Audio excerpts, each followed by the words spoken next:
دنگبیج و دلسوز کردستانی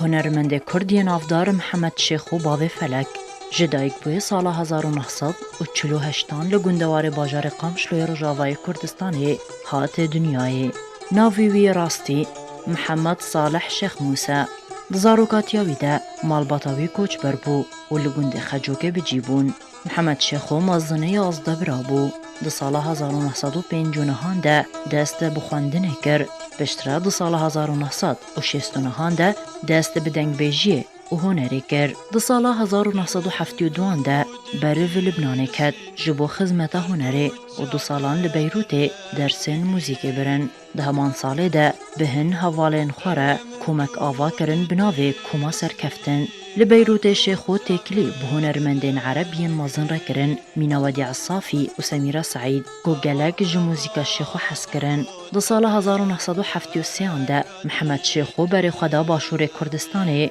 و که زانوان و شرکر تولی رزین شورش بو و تکلی به هنرمندین کردی نافدار را کر مینا محمد عارف جزراوی شمال صائب تحسین طه گلبهار و بشار زاخولی را کرن و نیزیکی 10 ستران لباشور کردستان تومار کر. پشت را شیخو برف شاما پایتخت سوریه بریکد و کاسیتا خویا بناو آیگور تومار کر لی رژیما سوریه شیخو راحت نهشت و گلک جاران بنچاف کر. لو ما باوی فلک جارا کردن بری خدا باشور کردستانی و جه خود ناوا پیش مرگیان ده گرد. دناو برا سال 1974 تا سال 1975 ده و به تک جونا سرهلدانا باشور شیخو در باسی رو شلات کردستانی بو و لور برهمک خطومار کر و کو پنابر.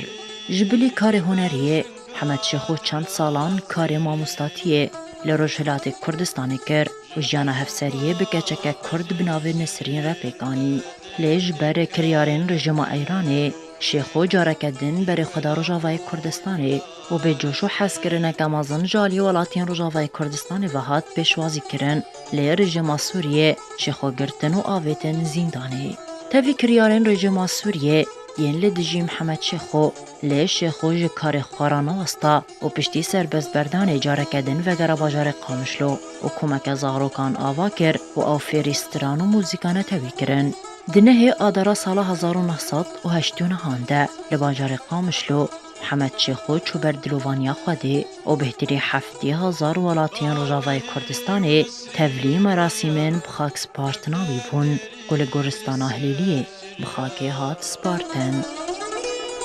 بهار بهی و نسرین وریا کبنان